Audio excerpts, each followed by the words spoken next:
गुरु नानक साहब महाराज जी उदासियां ते जाते हैं तो वह सूरज प्रकाश वाला लिखता है, सतगुरु तुरे जा रहे हैं, भाई मरदाना जी नाल है। जांदिया जंगल बियाबान आ गया। भाई मरदाना जी देखते हैं ना इधर कोई वसदा है ना कोई इधर वसदा है, जंगली इलाका है। भाई साहब सतगुरां नूं पुछदे ने कि दाता जी ये तो सारी उजाड़ ही उजाड़ है, आपां किधर नूं जावांगे।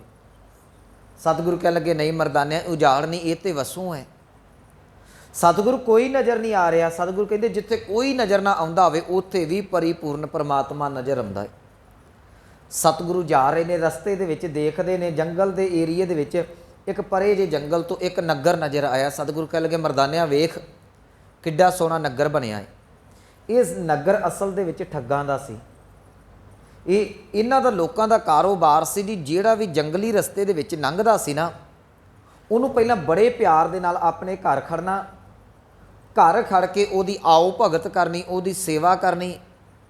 जदों उन्हें इहदे घर दे विच रात रुकना इन्हां घरां दे विच ते इन्हां लोकां ने की करना, उहनूं जान नूं मार के ते उहदा धन माल सारे दा सारा लुट लेना। इन्हां ने अपना पूरा फिरका बनाया होया है ते जिहड़ा धन माल लुटदे ने उहनूं जिहड़े ने ये आपस दे विच वंड लैंदे ने। ये सारे दा सारा पिंड ही ठग्गां दा। पुराने समय इदां हुंदे सन जिथे एक एक बिरती वाले सारे दे सारे लोग रहिंदे हुंदे सन। गुरु साहब कह लगे मरदानिया आवे नगर नज़र आ रहा है। हुण सतगुरु जानी जान ने, पर सतगुरां ने कौतुक वरताउणा इत्थे।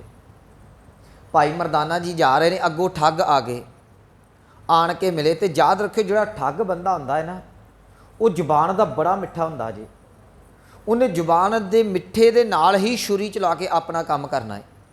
आण के हथ जोड़े, आओ जी महापुरुषो, आओ जी जी आया नूं जी, आओ तुसी दूरों आए जे, थक गए हो गए, क्योंकि लागे चागे कोई नगर नहीं सी ना, नाल अगे कोई वसो नहीं सी।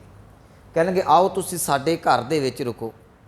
एक ठग जिहड़ा वो अपने घर दे विच लै गया। जदों घर च चले गए हुण उन्हां नूं घर च बिठाया, कह लगा तुसी प्रशादा पानी छको। दूसरे उहदे ठग मित्र कहिंदे ने, कहण लगे कि ये जिहड़ा राही आया है ना इहदे मुखड़े दे उत्ते नूर बड़ा है, इहदा चेहरा दग दग पिया करदा है। याद रखी इहदा चेहरा दसदा कि यह बहुत धनवान मनुख होवेगा, बड़ा धनाड़ होवेगा। इहदे कोल एक कपड़े दे विच कुछ लपेटे आए, हो सकदा हीरे मोती होण। जो साडा रूल है याद रखी इनू रात नूं खत्म कर दे, जिन्ना भी धन माल होएगा असीं बराबर दे विच वंडांगे। कहण लगा चलो ठीक है। इन्हें घर दे विच सतगुरां नूं रखिया। सतगुरु रात टिके, प्रशादा पानी दिता तो सतगुरु छक गए, जिहड़े आराम कर लपे सौ गए। ये कुदरती भाना ये वरत्या जी। वो ठग नूं भी रात नींद आ गई। मन च आया चलो रात सुत्तियां नूं मारांगा, काम सौखा हो जाएगा। रात जिस वेले ये सुत्ता, इहो जी कुदरती इहदी घूक लगी, ये रात सारी सुत्तियां कढ दित्ती, जाग कोई ना आई। अमृत वेला होया, गुरु नानक साहब महाराज जी अमृत वेले उठे, खूह तो इशनान किया। इशनान करके भाई मरदाना जी नूं नाल लिया ते सतगुरु सत करतार कहंदे होए चाले पा दिते। जिस वेले ये पिंडों निकले तो दिन चढ़ गया। वो पिंड वाले जिहड़े ठग लोग ने वो इन्हां किहड़ा अमृत वेला सामण हुंदा है। ये जिस वेले अपने टाइम के हिसाब के नाल उठे, उहदे घर गए, कहण लगा भी उठ। वो सुत्ता पिया सी, वो अब्बड़ वाए उठिया। जिस वेले उठदा कहण लगे लिया साडा हिस्सा। कहंदा भरावा काहदा हिस्सा, वो मैं तो रात सुत्तिया रह गया, वो राही तो इदां ही चला गया। कहण लगे नहीं तू झूठ बोलदा है, तू धन मल सानू पता सी उहदा मत्था चमकदा सी, सानू पता वो मनुख धनाड़ सी, वो धनवान सी, तू धन दौलत उहदी लका ली होएगी। जे तू ना दिता याद रखी अज तैनू मार देंगे असीं। उन्हें अपने पीर का, जिहड़े पीर नूं उत्थे मंनदे सन, ठग्गां दे ठग ही पीर हुंदे, उहदा वास्ता पाया। कहण लगा कसम लगे मैं उहनूं लुटिया नहीं। वो रात सुत्तिया निकल गई, मैनूं पता नहीं लगा, उहदा चेहरा ही इन्ना चमकदा सी। मैं आखिया असीं सुत्ते नूं लुटांगा, पता ही नहीं लगा, मैनूं जाग ही कोई नहीं आई।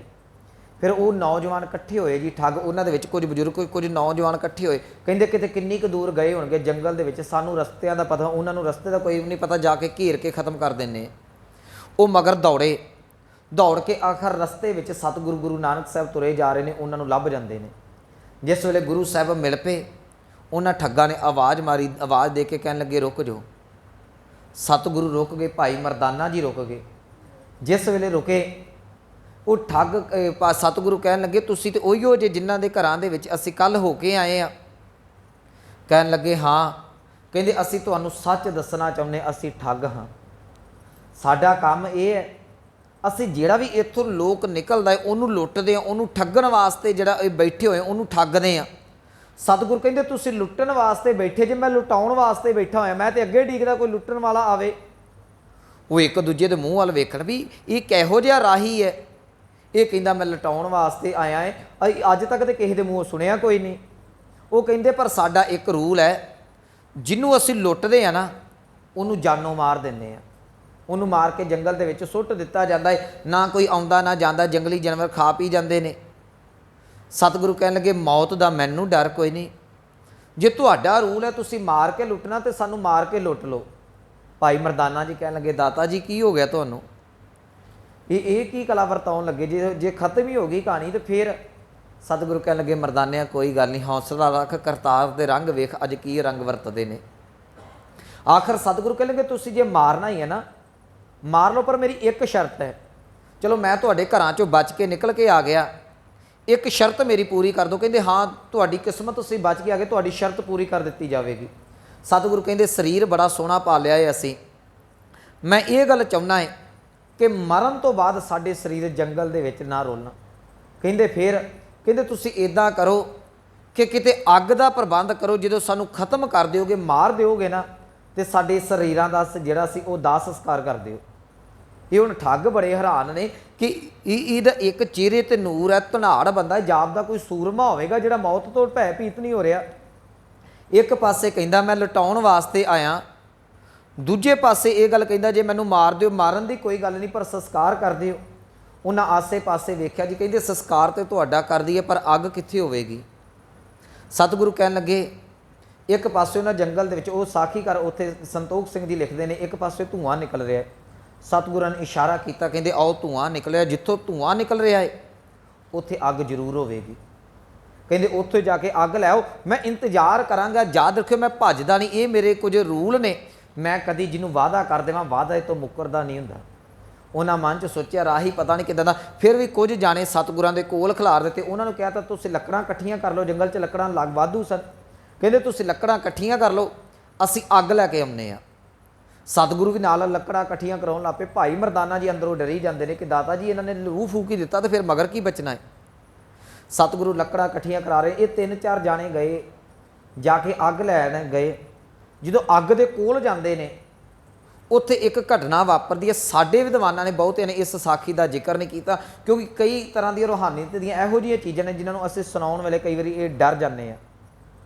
ਉੱਥੇ ਉਹ ਇਹ ਗੱਲ ਲਿਖਦਾ ਹੈ, ਕਵੀ ਸੰਤੋਖ ਸਿੰਘ ਜੀ ਲਿਖਦੇ ਨੇ, ਕਹਿੰਦੇ ਕਿ ਜਿਸ ਵੇਲੇ ਉਹ ਗਏ ਤੇ ਉੱਥੇ ਇੱਕ ਕਿਸੇ ਦਾ ਸਿਵਾ ਬਲ ਰਿਹਾ ਸੀ, ਕਿਸੇ ਦਾ ਸੰਸਕਾਰ ਹੋ ਰਿਹਾ ਹੈ। ਸੰਸਕਾਰ ਹੋ ਗਿਆ ਬੋਡੀ ਦਾ ਤੇ ਜਿਹੜਾ ਸੂਖਸ਼ਮ ਸਰੀਰ ਹੈ ਉਹ ਜਿੰਦ ਜਦੋਂ ਕੱਢੀ ਜਾ ਰਹੀ ਹੈ ਤੇ ਉਹਨੂੰ ਜੰਮ ਜਿਹੜੇ ਨੇ ਧੂ ਧੂ ਕੇ ਖੜ ਰਹੇ ਨੇ। ਤੇ ਜਿਹਦੀ ਜਿੰਦ ਹੈ, ਜਿਹਦਾ ਸਰੀਰ ਹੈ, ਉਹ ਵਿਚਾਰਾ ਕੀਰਨੇ ਪਾਉਂਦਾ ਕਰਲਾਉਂਦਾ ਪਿਆ ਹੈ। ਤੇ ਉਹ ਇਹ ਸਾਰਾ ਕੁਝ ਵੇਖਦੇ ਨੇ। ਫਿਰ ਉਹ ਹੈ ਤੇ ਠੱਗ ਸਨ, ਦਿਲ ਬੜੇ ਨਿਰਦਈ ਸਨ।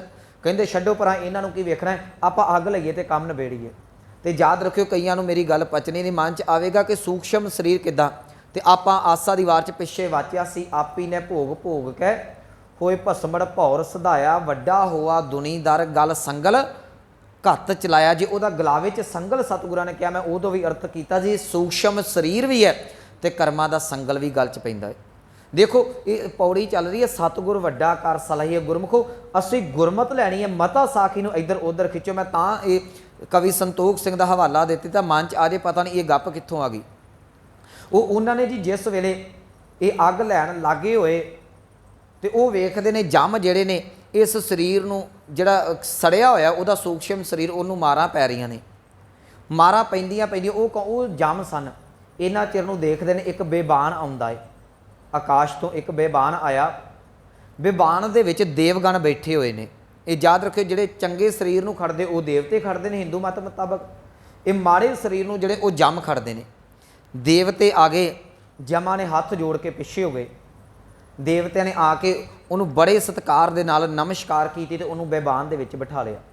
ਹੁਣ ਠੱਗ ਸਾਰਾ ਕੁਝ ਵੇਖਦੇ ਪਏ ਨੇ। ਇਹ 3-4 ਜਾਣੇ ਜਿਹੜੇ ਅੱਗ ਲੈਣ ਗਏ, ਇਹ ਜਿਸ ਵੇਲੇ ਇਹਨਾਂ ਦੇ ਮਨ 'ਚ ਆਇਆ ਪੁੱਛੀਏ ਤਾਂ ਸਹੀ, ਪਹਿਲਾਂ ਇਹਨੂੰ ਆ ਭੈੜੀ ਜੀ ਸ਼ਕਲ ਵਾਲੇ ਕੁੱਟਦੇ ਪਏ ਸਨ, ਹੁਣ ਇਹ ਇਉਂ ਜਾਪਦਾ ਚਿਹਰਿਆਂ ਤੇ ਮੁਕਟ ਨੇ, ਇਹ ਸੋਹਣੇ ਸੁਨੱਖੇ ਕੌਣ ਆ ਗਏ ਨੇ। ਜਾ ਕੇ ਕੋਲ ਪੁੱਛਿਆ, ਕਹਿਣ ਲੱਗੇ ਦੂਜੇ ਕਹਿੰਦੇ ਇਹ ਜੰਮ ਨੇ, ਅਸੀਂ ਦੇਵਤੇ ਹਾਂ। ਆ ਬੇਬਾਨ ਹੈ, ਕਹਿੰਦੇ ਮਾਜਰਾ ਕੀ ਹੈ? ਕਹਿੰਦੇ ਅਸਲ ਦੇ ਵਿੱਚ ਇਹ ਮਨੁੱਖ ਬੜਾ ਪਾਪੀ ਸੀ। ਇਹਨੇ ਸਾਰੀ ਉਮਰ ਰੱਜ ਕੇ ਪਾਪ ਕੀਤੇ। ਕਹਿੰਦੇ ਇਹਨੂੰ ਪਾਪਾਂ ਦੀ ਮਾਰ ਪੈ ਰਹੀ ਹੈ, ਇੰਨੇ ਕੁ ਪਾਪ ਸਨ, ਇਹਨੂੰ ਨਰਕਾਂ ਦੇ ਵਿੱਚ ਧੱਕਿਆ ਜਾਣਾ ਤੇ ਇਹਨੂੰ ਜੰਮ ਲੈ ਕੇ ਜਾ ਰਹੇ ਨੇ। ਕਹਿਣ ਲੱਗੇ ਫਿਰ ਤੁਸੀਂ ਕਿੱਧਰੋਂ ਆ ਗਏ ਅਚਾਨਕ ਜੇ ਜੰਮ ਖੜ ਰਹੇ ਸਨ? ਕਹਿਣ ਲੱਗੇ ਭਲਿਓ ਤੁਸੀਂ ਮੋਟੀ ਬਿਰਤੀ ਵਾਲੇ, ਮੋਟੀ ਬੁੱਧੀ ਵਾਲੇ ਰਹੇ। ਜਿਹਨੂੰ ਤੁਸੀਂ ਮਾਰਨ ਨੂੰ ਫਿਰਦੇ ਜੇ, ਜਿਹਨੂੰ ਤੁਸੀਂ ਠੱਗਣ ਨੂੰ ਫਿਰਦੇ, ਉਹ ਕੋਈ ਹੋਰ ਨਹੀਂ, ਉਹ ਪਰਮਾਤਮਾ ਦਾ ਸਾਕਾਰ ਰੂਪ ਗੁਰੂ ਨਾਨਕ ਹੈ। ਯਾਦ ਰੱਖਿਓ, ਉਸ ਗੁਰੂ ਨਾਨਕ ਦੀ ਉਂਗਲ ਦਾ ਇਸ਼ਾਰਾ ਕੇਵਲ ਤੇ ਕੇਵਲ ਇਹਦੇ ਸਿਵਿਆਂ ਵੱਲ ਹੋ ਗਿਆ ਸੀ। ਗੁਰੂ ਸਾਹਿਬ ਦੀ ਨਿਗਾਹ ਭਰ ਕੇ ਇਸ ਸਿਵਿਆਂ ਨੂੰ ਵੇਖਿਆ, ਇਹਦੇ ਪਾਪ ਬਖਸ਼ੇ ਗਏ ਤੇ ਇਹਨਾਂ ਨੂੰ ਲੈਣ ਵਾਸਤੇ ਜਮਾਂ ਨੇ ਛੱਡ ਦਿੱਤਾ ਤੇ ਅਸੀਂ ਦੇਵਤੇ ਲੈਣ ਆ ਗਏ। ਜਦੋਂ ਉਹਨਾਂ ਨੇ ਦੇਵਤਿਆਂ ਨੇ ਅੱਗੋਂ ਇਹ ਗੱਲ ਕਹੀ, ਕਹਿੰਦੇ ਉਹ ਗੁਰੂ ਨਾਨਕ ਪਰਮਾਤਮਾ ਦਾ ਰੂਪ ਹੈ। ਅਸੀਂ ਇਹ ਕੇਵਲ ਤੇ ਕੇਵਲ ਗੁਰੂ ਸਾਹਿਬ ਦੀ ਦ੍ਰਿਸ਼ਟੀ ਹੋਈ, ਦ੍ਰਿਸ਼ਟੀ ਪੈਣ ਦੇ ਨਾਲ ਇਹਨਾਂ ਨੇ ਛੱਡ ਦਿੱਤਾ ਤੇ ਛੱਡ ਕੇ ਹੁਣ ਇਹਨੂੰ ਸਵਰਗਾਂ ਦੇ ਵਿੱਚ ਖੜਿਆ ਜਾਵੇਗਾ, ਇਹਦੇ ਪਾਪ ਬਖਸ਼ੇ ਜਾਂਦੇ ਨੇ। ਜਾਓ ਜਾ ਕੇ ਚਰਨੀ ਢੱਠ ਪਾਓ ਗੁਰੂ ਨਾਨਕ ਸਾਹਿਬ ਦੇ। ਕਿਹਨੂੰ ਲੁੱਟਣ ਆਏ ਜੇ? ਉਹ ਤੇ ਪਰਮਾਤਮਾ ਦਾ ਨਾਮ ਲੁਟਾਉਣ ਆਇਆ ਹੈ। ਇੱਥੇ ਮੈਂ ਇੱਕ ਪੌੜੀ ਸਾਂਝੀ ਕਰ ਦੇਣਾ ਗੁਰੂ ਗ੍ਰੰਥ ਸਾਹਿਬ ਚੋਂ, ਕਿਤੇ ਸ਼ੱਕ ਨਾ ਰਹਿ ਜਾਵੇ। ਤਿੱਥੈ ਤੂੰ ਸਮਰੱਥ ਜਿੱਥੇ ਕੋਏ ਨਾਹੇ, ਉੱਥੇ ਤੇਰੀ ਰੱਖ ਅਗਨੀ ਉਦਰ ਮਾਹੇ। ਅੱਗੇ ਸ਼ਬਦ ਕੀ ਹੈ? ਸੁਣ ਕੈ ਜਮ ਕੇ ਦੂਤ ਨਾਏ ਤੇਰਾ ਛੱਡ ਜਾਹੇ। ਤੇਰੇ ਨਾਮ ਦੀ ਜਿਹੜੀ ਹੈ ਕਰਾਮਾਤ ਨੂੰ ਸੁਣ ਕੇ ਤੇ ਜਮ ਵੀ ਛੱਡ ਕੇ ਚਲੇ ਜਾਂਦੇ ਨੇ। ਜਦੋਂ ਗੁਰਮੁਖੋ ਬਾਣੀ ਕਹਿ ਰਹੀ ਹੈ, ਅਸੀਂ ਕਿਹੜੇ ਇਤਿਹਾਸ ਨੂੰ ਫਿੱਟ ਕਰਨ ਦੇ ਵੱਲ ਲੱਗੇ ਹੋਏ ਹਾਂ। ਯਾਦ ਰੱਖਿਓ, ਇਹ ਜਿਹੜੇ ਸਨ ਵਾਪਸ ਆਏ, ਇਹ ਠੱਗਾਂ ਦਾ ਟੋਲਾ ਵਾਪਸ ਆਇਆ। ਇਹਨਾਂ ਨੇ ਪਹਿਲਾਂ ਚੋਅ ਧੋਇਆ ਅੱਗ ਦੇ ਵਿੱਚੋਂ, ਮਨ 'ਚ ਸੀ ਚਲੋ ਚੋਅ ਲੈ ਜਾਂਦੇ, ਅੱਗ ਲੈ ਕੇ ਜਾਂਦੇ ਆ। ਜਿਸ ਵੇਲੇ ਇਹਨਾਂ ਨੂੰ ਪਤਾ ਲੱਗਿਆ ਗੁਰੂ ਨਾਨਕ ਪਰਮਾਤਮਾ ਦਾ ਰੂਪ, ਇਹਨਾਂ ਨੇ ਚੋਅ ਉੱਥੇ ਸੁੱਟ ਦਿੱਤਾ, ਹੱਥੋਂ ਅੱਗ ਡਿੱਗ ਪਈ। ਇਹ ਕੀ ਹੋ ਚੱਲਿਆ ਸਾਡੇ ਕੋਲ? ਸਾਰੀ ਉਮਰ ਪਾਪਾਂ ਨਾਲ ਕੱਢ ਦਿੱਤੀ, ਜੇ ਹੁਣ ਸਮਾਂ ਮਿਲਿਆ ਤੇ ਹੁਣ ਫਿਰ ਅਪਰਾਧ। ਇਹਨਾਂ ਨੇ ਚੋਅ ਉੱਥੇ ਸੁੱਟਿਆ, ਵਾਪਸ ਆ ਗਏ ਗੁਰੂ ਨਾਨਕ ਸਾਹਿਬ ਦੇ। ਜਿਸ ਵੇਲੇ ਨਜ਼ਦੀਕ ਆਏ, ਸਤਿਗੁਰੂ ਕਹਿੰਦੇ ਅੱਗ ਨਹੀਂ ਲੈ ਕੇ ਆਏ। ਇਹ ਸਾਰੇ 3-4 ਜਾਣੇ ਜਿਹੜੇ ਸਨ ਇਹ ਸਤਿਗੁਰਾਂ ਦੇ ਚਰਨਾਂ ਤੇ ਡੇਗ ਪਏ, ਕਹਿਣ ਲੱਗੇ ਪਾਤਸ਼ਾਹ ਸਾਨੂੰ ਬਖਸ਼ ਦਿਓ, ਸਾਨੂੰ ਕੋਈ ਨਹੀਂ ਸੀ ਪਤਾ। ਇਹਨਾਂ ਦੇ ਸਾਥੀ ਪੁੱਛਦੇ ਨੇ ਤੁਹਾਨੂੰ ਕੀ ਹੋ ਗਿਆ? ਅਸੀਂ ਇਹਨਾਂ ਨੂੰ ਮਾਰਨਾ ਹੈ, 2 ਜਾਣਿਆਂ ਨੂੰ, ਤੁਸੀਂ ਅੱਗ ਲਈ ਅੱਗ ਲੈਣ ਗਏ ਸੋ ਤੇ ਇਹਨਾਂ ਦੇ ਪੈਰ ਹੀ ਪੈ ਗਏ। ਉਹਨਾਂ ਫਿਰ ਸਾਰੀ ਗੱਲ ਦੱਸੀ ਜਿਹੜੀ ਉੱਥੇ ਵਾਪਰੀ ਸੀ। ਕਹਿਣ ਲੱਗੇ ਅਸੀਂ ਗਏ, ਇੱਥੇ ਇੱਕ ਜਿਹੜਾ ਸੀ ਸਰੀਰ ਸਾੜਿਆ ਜਾ ਰਿਹਾ ਸੀ, ਜਿਹਨੂੰ ਜੰਮ ਖੜ ਰਹੇ ਸਨ। ਇਹਨਾਂ ਦੇ ਜਿਹੜੇ ਸੀ ਮੁਬਾਰਕ ਹੱਥ ਦੇ ਵੱਲੋਂ ਇਸ਼ਾਰਾ ਹੋ ਗਿਆ, ਸਤਿਗੁਰਾਂ ਮਿਹਰ ਭਰੀ ਨਿਗਾਹ ਪਾਈ ਤੇ ਉਹ ਜਮਾਂ ਦੀ ਮਾਰ ਤੋਂ ਬਚ ਕੇ ਦੇਵਤੇ ਦੇ ਵੱਲ ਚਲੇ ਗਏ। ਇਹ ਕੋਈ ਹੋਰ ਨਹੀਂ, ਇਹ ਨਿਰੰਕਾਰ ਦਾ ਰੂਪ ਗੁਰੂ ਨਾਨਕ ਸਾਹਿਬ ਨੇ। ਉਹਨਾਂ ਠੱਗਾਂ ਨੇ ਸੀਸ ਰੱਖਿਆ ਸਤਿਗੁਰਾਂ ਦੇ ਚਰਨਾਂ, ਸਤਿਗੁਰਾਂ ਦੇ ਚਰਨਾਂ 'ਚ ਬੇਨਤੀ ਕੀਤੀ ਸਾਡੇ ਘਰ ਚੱਲੋ। ਸਤਿਗੁਰ ਕਹਿੰਦੇ ਜ਼ਰੂਰ ਆਵਾਂਗੇ, ਤੁਸੀਂ ਚੱਲੋ, ਅਸੀਂ ਮਗਰ ਹੀ ਆਉਂਦੇ ਹਾਂ। ਕਹਿਣ ਲੱਗੇ ਨਹੀਂ ਤੁਸੀਂ ਕਿਤੇ ਚਲੇ ਨਾ ਜਾਇਓ। ਸਤਿਗੁਰੂ ਕਹਿੰਦੇ ਨਹੀਂ, ਮੈਂ ਵਾਅਦੇ ਕਰਕੇ ਵਾਅਦੇ ਨਹੀਂ ਤੋੜਦਾ, ਇਹ ਮੇਰਾ ਰੂਲ ਹੈ। ਆਖਰ ਸਤਿਗੁਰੂ ਇੱਥੇ ਗਏ, ਇੱਥੇ ਸਤਿਗੁਰਾਂ ਨੇ ਫਿਰ ਰੱਬੀ ਬਾਣੀ ਦਾ ਕੀਰਤਨ ਹੋਇਆ।